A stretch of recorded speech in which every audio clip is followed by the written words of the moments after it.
12시 한 30분, 40분, 50분 중 준비를 해야 되니까 그래도 조금 일찍 끝내줘야지. 그래서 우리 진짜 마지막 시간이네요.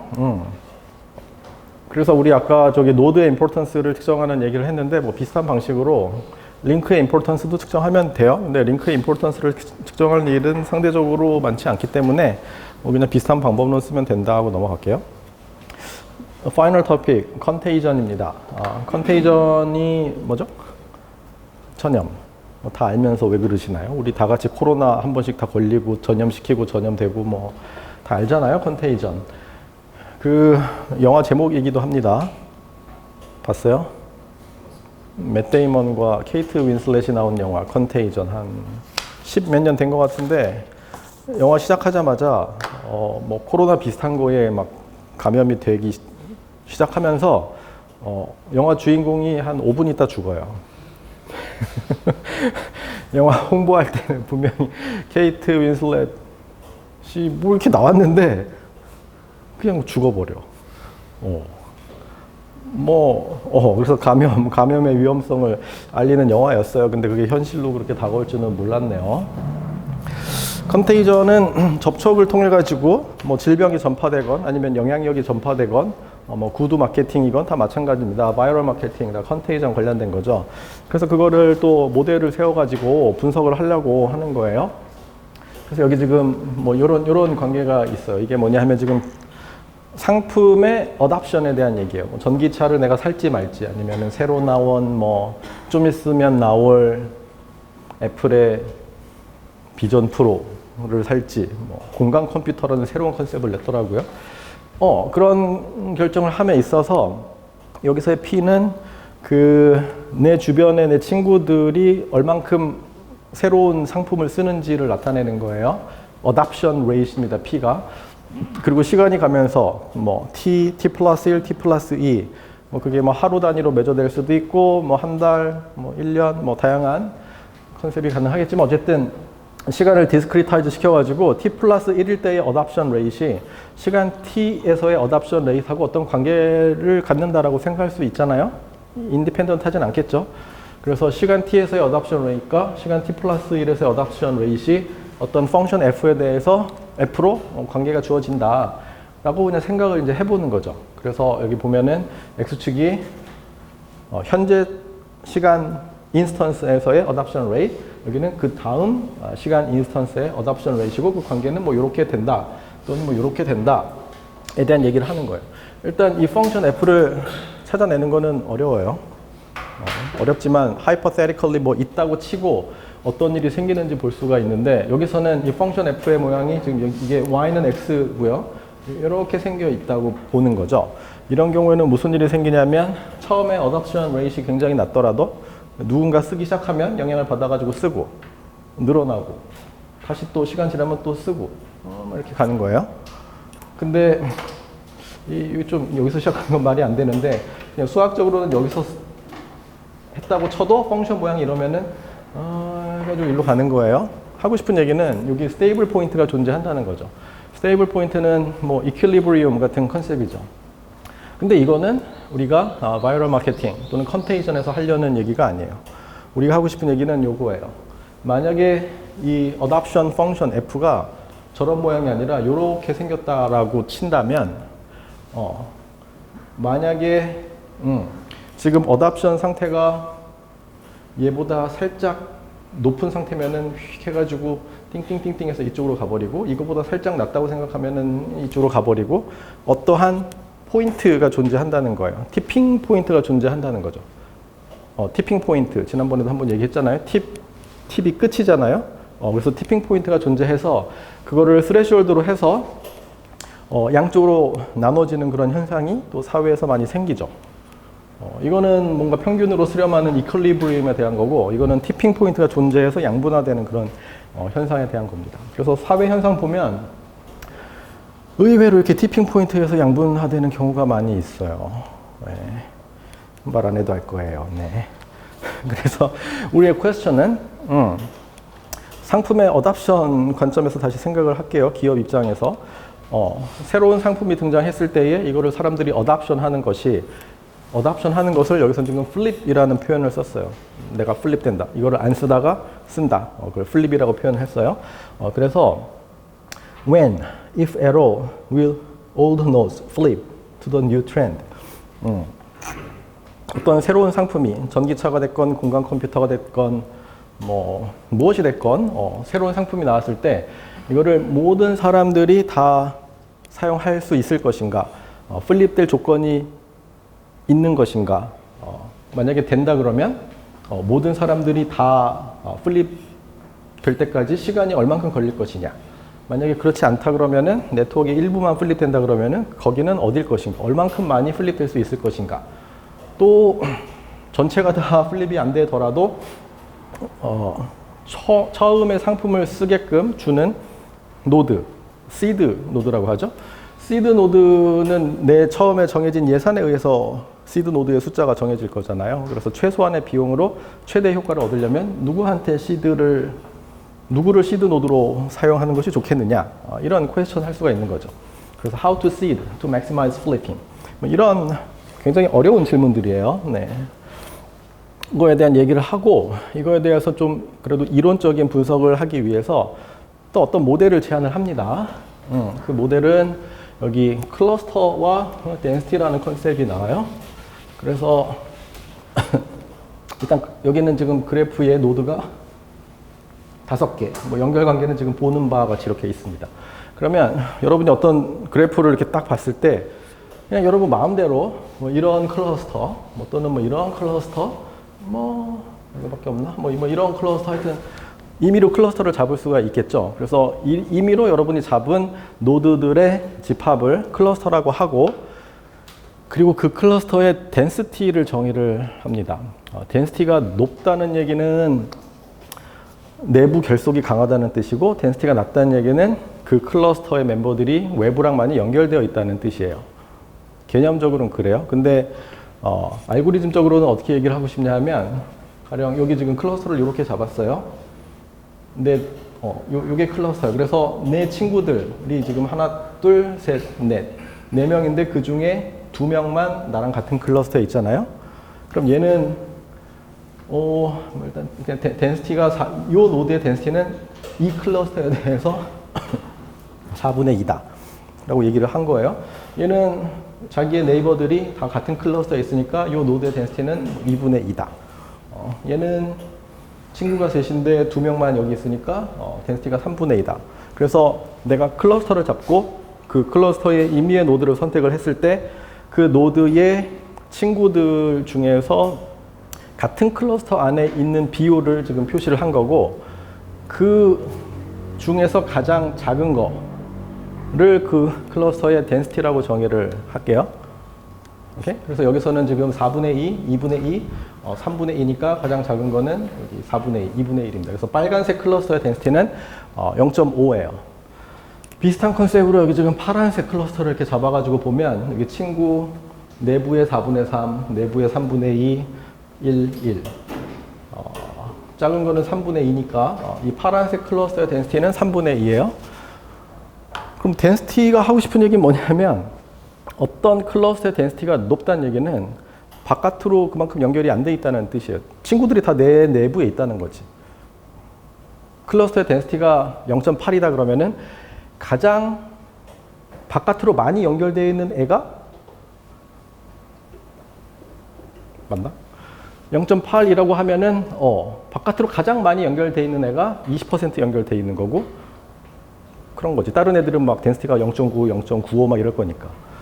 그래서 가장 뭔가 외부하고 소통을 할 수 있을 만한 애를 기준으로 걔의 덴시티를 이 클러스의 덴시티로 잡습니다.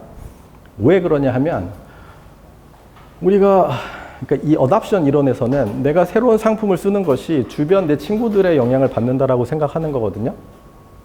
그래서 봐서 내 친구들 중에 절반이 쓰면은 나도 쓰게 되는 것 같아. 내 친구들 중에 3분의 2가 되면 나도 쓰는 것 같다. 이런 얘기 할 수 있잖아요. 또는 얼리 어답터는 그런 거랑 상관없이 그냥 일찍 쓰겠죠. 그래서 어떤 클러스터의 덴시티가 높다는 얘기는 외부 서로 안쪽으로만 연결이 되어 있어서 외부랑 연결이 좀 잘 안 돼 있고 새로운 상품이 침투하기 어렵다라는 거예요. 끼리끼리 유유상종이 너무 세다라는 거죠. 그래서 여기 이쪽 분야에서 뭔가 concrete한 이론적인 얘기를 하기가 되게 어려운데 그나마 있는 이론이 이거예요. 가정이 있죠. 모든 노드의 flip probability는 동일하다고 일단 가정을 하고요. 그래서 여기서 말하는 P는 여기 지금 P를 지금 두 가지 의미로 쓰니까 약간 헷갈리는구나. 그러니까 P는 그 플리핑 되는 probability예요. 뭐 3분의 2 또는 뭐 0.5 이런 식으로. 그리고 그 네트워크 안에서 어떻게 클러스터를 잡았을 때 그 클러스터의 density를 생각을 할 수가 있겠죠. 그래서 하는 얘기는 전체 네트워크가 플립이 된다는 새로운 상품을 어답션하는 거랑 동치인 조건은 there is no cluster of density 1 p or higher. density가 1 p보다 같거나 큰 클러스터가 존재하지 않는다는 것은 이 네트워크 전체가 플립된다는 조건하고 동치라는 얘기예요. 무슨 얘기인지 잘 모르겠죠? P가 예를 들어 3분의 2다.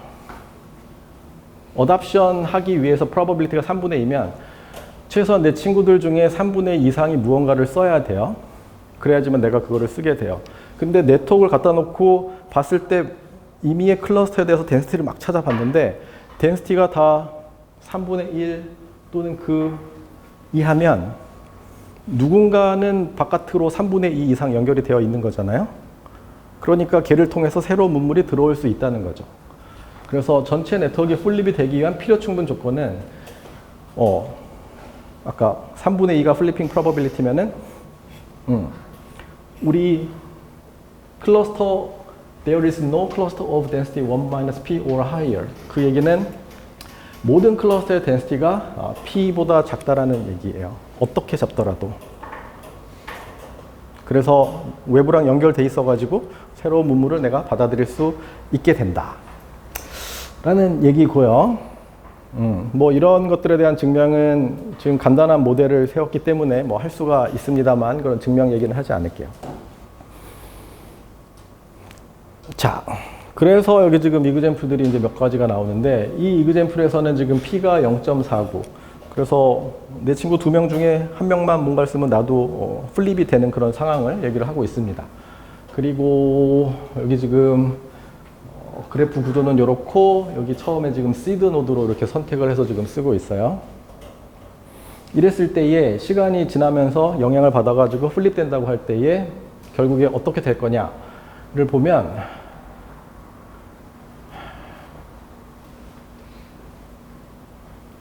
여기 중간이 빠져 있네.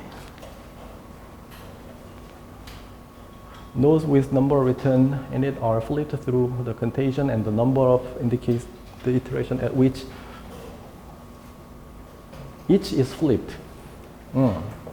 지금 처음에 얘를 시드 노드로 썼고 우리 플립 그 threshold 티핑 포인트가 0.49라고 치면 한 타임 지나면은 얘는 지금 친구가 둘인데 한 명이 쓰고 있으니까 얘도 어답션 하겠죠? 플립 되겠죠?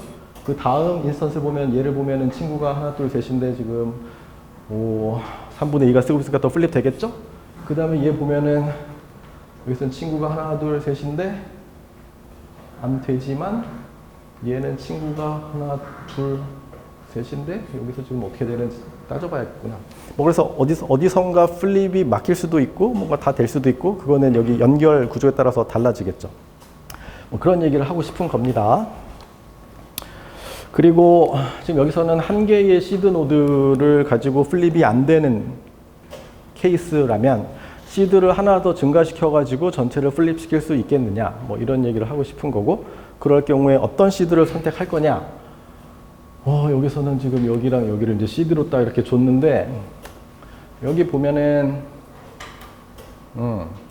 two nodes are initialized to be state 0 처음에 시드고 근데 지금 얘네는 보면은 density가 지금 3분의 2고 그래서 내부 결속이 3분의 2씩이나 되고 있는데 그러면은 얘는 플립이 될 수가 없어요. 왜냐면은 내 친구 둘 중에 한 명이 써야 되는데 가장 외부랑 연결이 많이 된 애도 덴시티가 지금 3분의 2니까 그 조건을 만족할 수가 없는 거죠. 그래서 여기서는 전체가 지금 이런 데다가 박지 않는 한 일어나지 않는다. 이런 얘기를 할 수 있는 거죠.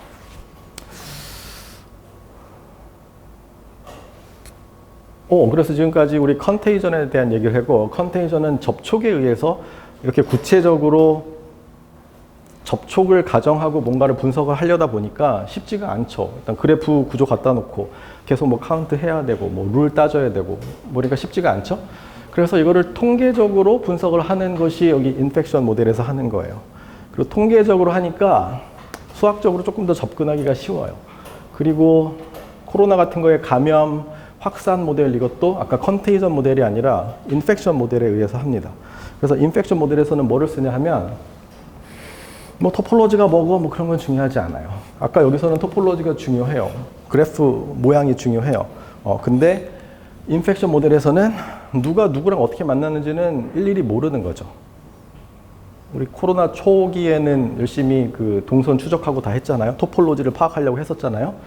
너무 많아지니까 그거를 못 했잖아요. 그 다음 그냥 통계적인 모델을 돌리게 됩니다. 그래서 나오는 것이 뭘까요? 그래서 나오는 것이 미분 방정식이에요. 통계적으로 여러분이 막 살아가다 보면은 여기서 저기서 사람들을 만날 텐데, 그러면은 감염된 사람이 있고, 멀쩡한 사람이 있고, 내가 감염되는 확률은 내가 접촉하는 사람들 중에 몇 %가 감염돼 있는 거에 달려 있을 거잖아요. 그래서 그거를 수학적인 모델링으로 세우는 거죠. 절대 수업 길게 안 할 테니까 걱정하지 마세요. 금방 끝나요. 뭔가 지금 얘기가 어려워지는 것 같긴 하지만 절대 아니에요. 네. 여기 그래서 세 가지 모델이 있는데 SI 모델, SIS 모델, SIR 모델이 있습니다. Susceptible, Infected, 그리고 여기 지금 Recovered의 약자예요. 그래서 일반적인 제일 기본적인 감염 모델은 여기 숙주, 걸릴 수 있는 사람이 시간에 따라서 베타라는 레이스로 감염이 되는 모델이고요. 여기 SIS 모델은 이렇게 감염됐다가 다시 회복은 하지만 다시 걸릴 수 있는 상태로 돌아가는 서셉터블한 상태로 돌아가고, 그 웨이트는 지금 가는 거는 베타고 돌아오는 거는 감마로 표시를 했어요. 그리고 많은 그 예방주사 경우에는 숙주였다가 감염이 된 다음에 회복이 돼서 더 이상 감염이 안 되는 SIR, R은 리커버드예요. 이 세 가지 모델을 생각을 할 수가 있죠. 하고 싶은 얘기는 뭐냐 하면, 일단 제일 간단한 이 SI 모델에서는 지금 S가 멀쩡한 사람 수예요. 여기서는 비율로 나타냈기 때문에 멀쩡한 사람의 비율, 감염된 사람의 비율 더해서 1입니다. 근데 멀쩡한 사람의 비율은 점점 감염이 돼서 인펙티드로 갈 거니까 줄어들겠죠. 근데 감염되는 웨이트는 현재 멀쩡한 사람이 많을수록 크겠죠. 그리고 감염된 사람이 많을수록 감염이 잘 되겠죠. 그러니까 여기 S, I에 비례하는 어떤 감염 웨이 베타를 가지고 멀쩡한 사람 숫자가 쭉쭉쭉쭉 줄어나가요. 감염되는 사람들의 숫자는 어떻게 증가하냐면 숙주가 많을수록 감염이 잘 일어나겠죠. 그러니까 여기 ST에 비례하고 감염된 사람이 많으면 그 사람들이 또 감염을 많이 시킬 테니까 이거에 곱에 비례해서 증가를 해요. 그리고 둘의 합은 0이에요. 왜냐면 여기 멀쩡한 사람이 감염된 사람으로 바뀌는 거니까. 그래서 두 개 썸하면 항상 1입니다. 그래서 이거를 미분 방정식을 풀면 로지스틱 그로우 이퀘이션이라는 여러분이 어디선가 한 번쯤 들어봤을 만한, 저게 아마 공학수학 챕터 2의 이그젠플 중에 하나 나올 거예요. 로지스틱 그로스 커브 하면서 미분 방정식 설명할 때 나올 거예요. 찾아보세요. 그러면서 하여튼 나와요. 네. 이런 곡선을 얻어내요. 자, 여기서 이거를 그래서 보면은 시간에 따라서 지금 서셉터블한 사람 수는 이렇게 떨어지고 얘는 이렇게 증가하고, 이게 처음에는 익스포넨셜하게 그로스 하다가 세츄레이션이 되는 이런 형태를 지금 띠고 있죠. 비슷하게 인펙티드 됐다가 다시 서셉티브로 돌아오는 거를 세우면 이렇게 할 수 있어요. 근데 지금 여기 보면은 여기 멀쩡한 사람은 감염되면서 숫자가 줄어들지만, 아까 말했던 베타에 의해서 줄어들지만, 지금 인펙티드 된 애들이 감마라는 레이스로 다시 정상 회복되면서 돌아오잖아요. 그러니까 이런 텀이 여기 추가가 될 수 있는 거죠. 그죠? 미분 방정식 측면에서 그렇다는 겁니다. 그리고 이 둘의 변화의 합은 0이니까 이런 관계식이 있고, 이거 지금 조건 해서 풀면 또 어떤 커브를 얻어낼 수 있고요. 미분 방정식 풀면 돼요. 그래서 여기서 중요한 거는 이 감염되는 레이트과 이 회복되는 레이트의 비율인데, 그거를 지금 시그마라고 표시를 했어요. 감염되는 레이트 오버 회복되는 비율. 그래서 시그마가 크면 클수록 감염되는 레이트이 큰 상황을 얘기를 해요.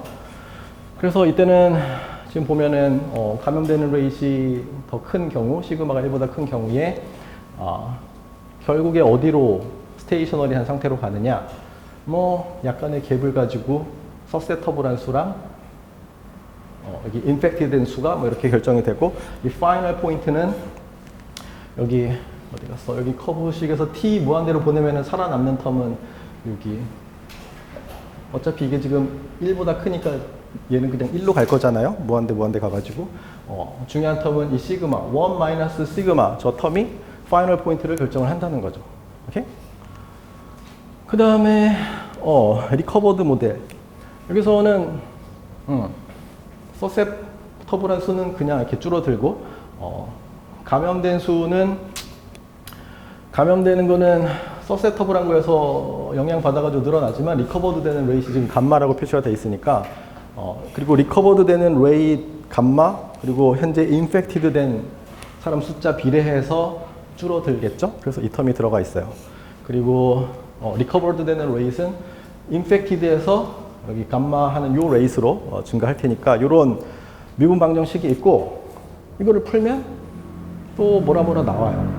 뭐라 나와서 지금 여기 보면은 결국에 초창기에 멀쩡했던 사람들 다 걸려가지고 이제 걸릴 사람이 없는, 그리고 여기 한 번쯤 다 감염됐다가 이제 회복되는, 그리고 여기 지금 리커버된 뭐 이런 거를 지금 보여주고 있어요. 그래서 뭐 코로나 시대도 이건 굉장히 아이디어란 어썸션에 의해서 뭐 계산을 한 거지만, 뭐 이거를 좀 변형을 해가지고 계산을 합니다. 근데 여기서 중요한 것이 요거예요. 그냥 뭐 상식적인 차원에서 들으세요. 뭐 외우려고 하지 마세요. 뭐 여기 이 시그마, 베타 오버 감마, 인펙티드 레이트, 이게 1보다 크면 이제 위험한 건데, 왜냐면 감염되는 율이 회복되는 율보다 큰 거니까 가만 냅두면 다 감염될 거잖아요. 그러니까 종강이군요. 왜 안 나와? 이거 뭐야 이거?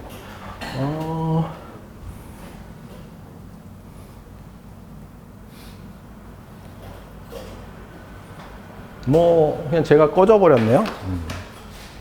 다시 들어오겠죠. 그래서 중요한 것은 우리 국가 감염 질병 예방 측면에서 시그마가 큰 경우에 관리를 잘 해야 되거든요. 근데 그 시그마가 큰 경우가 막 이런 경우예요. 어디 갔어? 미즐즈. 미즐즈가 뭐예요? 여러분이 어렸을 때 다 예방주사 맞았던 그거예요. 홍역인 경우에 시그마가 무려 16.67이야. 감염되는 레이시 엄청 높아.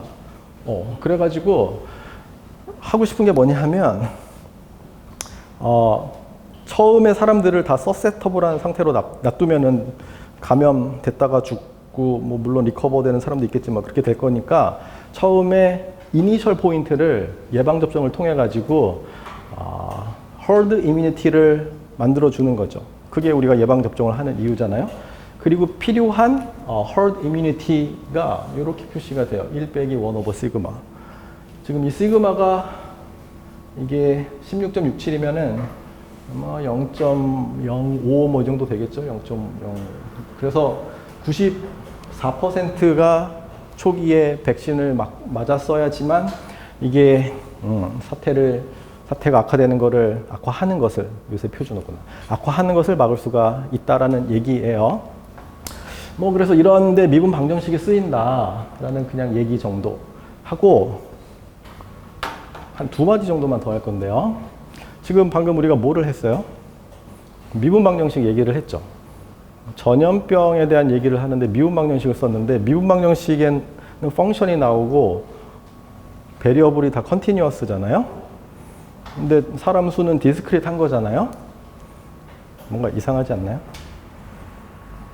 여러분이 여태까지 수학을 배웠던 과정들을 생각을 해보면 뭐 실수가 있고 연속함수가 있고 미분을 하고 적분을 하고 뭐 여러 가지 계산을 하다가 컴퓨터를 이제 쓰려고 보니까 그래서 시그널 프로세싱도 배우고 뭐 푸리어 트랜스폼도 배우고 다 연속인 시간에서 뭐 트랜스폼하고 막 이랬잖아요.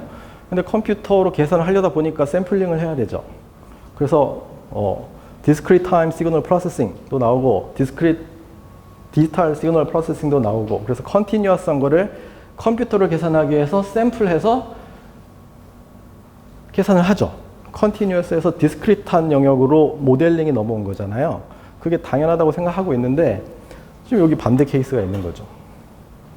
원래 사람들은 디스크리트한 거예요. 사람 숫자는. 근데 숫자가 실수가 된다고 가정을 하고 미분 방정식을 세워가지고 봤더니 실제랑 딱 맞아 떨어지는 거죠. 이게 뭔 얘기예요, 이게? 연속을 불연속으로 모델링하는 것이 여러분이 여태까지 많이 배웠던 거지만 반대로 사실은 우리가 불연속인 거를 연속으로 모델링하고 있을 수도 있는 거죠. 그리고 끝나기 전에 들어왔군요. 그리고 그런 이그젬플들이 사실은 도처에 널려 있어요. 예를 들어 전자장, 다이버전스, 컬, 미적분으로 도배되어 있지만 특이점에서 계산 못 하잖아요. 뭐 그러면 여기 특이점이니까 한번 넘어가지 뭐 이러는 거잖아요. 근데 사실은 연속으로 모델링해서 우리가 볼 수 있는 영역에 대해서만 얘기를 하는 거죠. 실제로 우주가 연속인지, 시간이 연속인지, 공간이 연속인지 여러분 모르잖아요.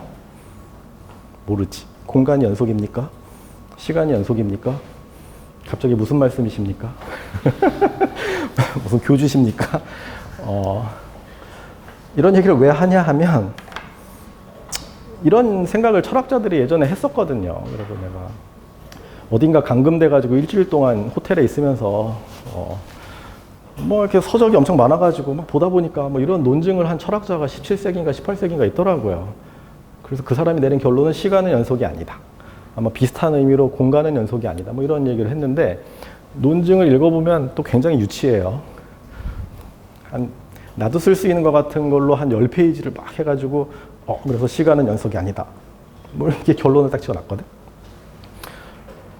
근데 나도 그렇게 생각을 했었거든. 그래서 일단 반가웠고 또 물리학에도 관심이 많았기 때문에 물리학, 이론 물리 뭐 서적들을 많이 찾아봤는데 최근에 뜬금없이 물리? 여기 물리학 학생 있지 않나요? 물리의 두 축은 거시와 미시잖아요. 그래서 거시에서는 아인슈타인의 상대성 이론, 원래 뉴턴에서 아인슈타인의 상대성 이론, 미시에서는 양자역학, 두 개가 완전 극과 극을 다루고 있거든요. 근데 이 두 개를 합쳐가지고 연구하는 분이 카를로 로벨리라는 이론 물리학자가 있는데 그분은 양자 중력이라는 걸 연구를 하셔요. 그리고 그분이 쓴 교양서 보이는 세상은 실제가 아니다. What you see is not reality인가? 하여튼 그런 제목이에요. 를 보면 내가 생각한 거랑 똑같은 얘기가 나오더라고요. 시간은 불연속이다. 공간도 불연속이다. 근데 그 불연속은 우리가 생각하는 그런 불연속이랑은 다른 거다. 그래서 이쯤에서 이제 이런 유명한 콧을 하나 얘기를 해줘야 될 것 같은데 All models are wrong. 들어봤어요? But some are useful. 굉장히 유명한 통계학자 조지 박스라는 분이 한 얘기예요. 그래서 수학을 다루는 사람들은 어떤 의미에서는 겸손해야 된다라는 얘기예요. 왜냐하면 수학으로 다루기 위해서는 일단 우리가 모델을 세워야 되거든요.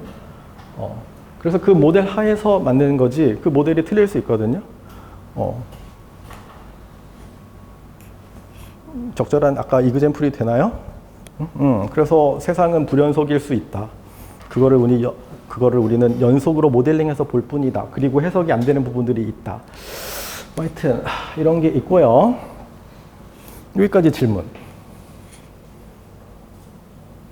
없으면은 종강할 줄 알았겠지만 종강할 줄 알았겠지만 잠깐 우리 수미 쌍관법으로 돌아가가지고 처음에 여러분을 만날 때 내가 이거를 보여줬는데 하나가 지금 바뀌어 있어요. 저기 일렉트로닉 엔지니어링 서강대학교 마크가 있는데 이게 아직 파이널라이즈는 안 됐는데 우리 학과의 아이덴티티를 표시하기 위한 로고를 지금 생각 중이거든요. 근데 이게 시안이 너무 많으니까 고르는 게 사람마다 또 이게 주관적인 거라서 의견을 통일하는 게 쉽지가 않은데 그래서 그냥 내가 저걸 찍었어요. 저거다. 어떻게 생각해요, 저거? 서강대학교 전자공학과의 아이덴티티를 나타내는 심볼로 괜찮아 보이나요? 별로인가요? 괜찮다는 손이 별로 안 올라가는 거 보니 다시 생각을 해야겠구나. 미적인 거는 이렇게 딱 보고 바로 딱 생각이 안 들면 아니거든. 생각 좋은가 나쁜가 이러면 안 되거든. 옷 살 때도 딱 입어보고 1초 만에 느낌이 와야지 자꾸 뭐 이러면 그거 아닌 거예요. 미란 그런 거예요. 본능에 대한 거기 때문에 보는 순간 느낌이 옵니다. 이성도 마찬가지입니다. 뭔 얘기야. 자, 그리고 뭐 시작할 때 우리 연구실에서 에너지 AI랑 뭐 6G를 한다 그래가지고 뭐 통신 얘기, 스마트 그리드 얘기, 전기차 얘기, ESS 얘기, 뭐 AI 얘기 뭐 이런 얘기를 하면서 뭐 이런 걸 연구한다는 얘기를 했었던 것 같은데요. 그래서 인공지능, 통신, 에너지, 네트워크, 자원관리 및 인공지능 최적화 뭐 이렇게 연구를 계속 하고 있고요. 그래서 저기 우리 1학년 알바트로스 세미나 학생들한테도 항상 하는 얘기인데 여러분 꿈을 크게 가지시라. 왜냐? 꿈을 크게 가지면 여러분이 큰 사람이 된다는 뭔가 유치하잖아요. 근데 그렇다고 꿈을 작게 가지면은 큰 사람이 될 수가 없거든.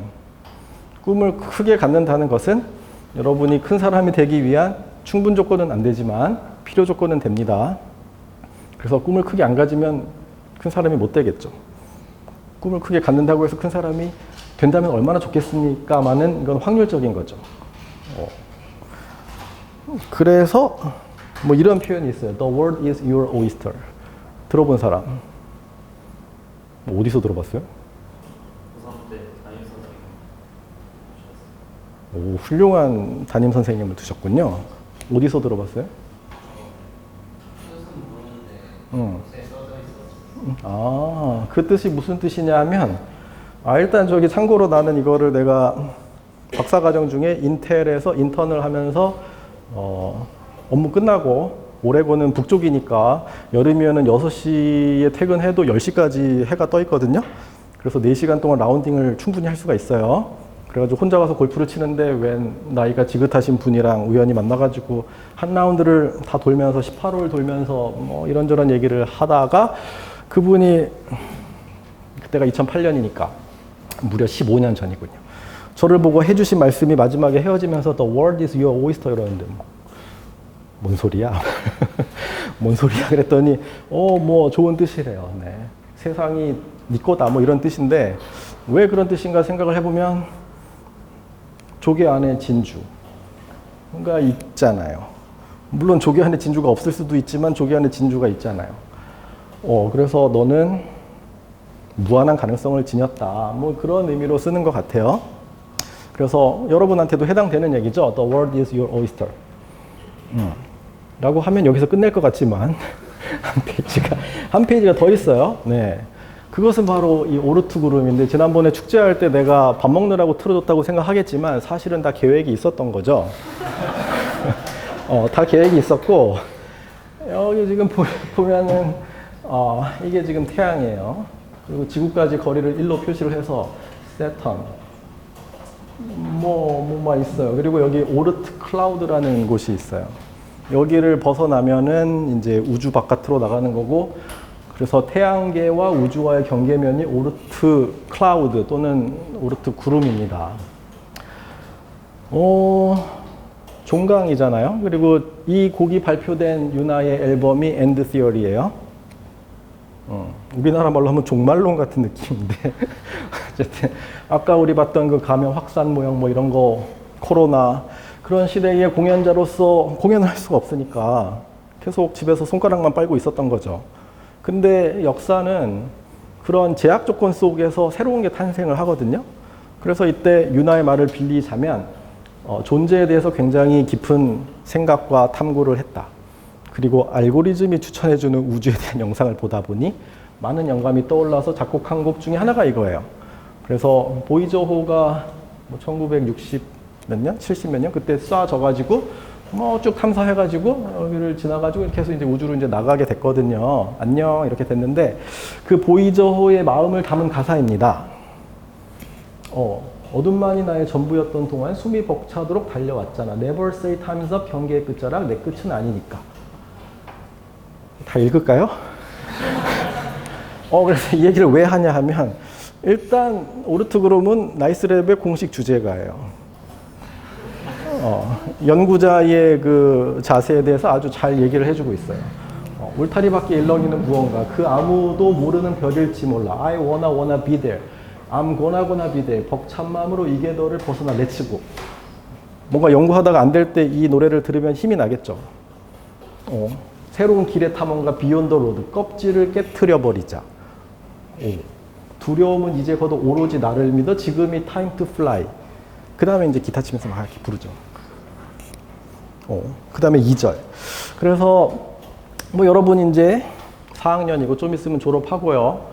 회사 가는 친구들, 뭐 대학원 가는 친구들 각자의 인생을 살게 될 텐데 당연히 어려움이 닥치겠죠. 그럴 때는 그때 교수님이 오르트그룹 얘기를 해줬으니까 한번 그때 생각나면 들어보세요. 그리고 가사가 뭔가 마음에 와닿을 때가 있겠죠. 그래요. 한 학기 동안 즐거웠고요. 기말고사는 그래서 기말고사는 일단 여기는 이 숙제 3개로 끝내고 기말고사는 우리 최적화 파트 1 3시간 가지고 1시간 15분 보겠습니다. 최적화를 열심히 공부를 하세요. 갑자기 급 우울해지는 이 분위기. 그래요. 즐거웠습니다. 한 학기 동안 수고 많았습니다. 마치겠습니다.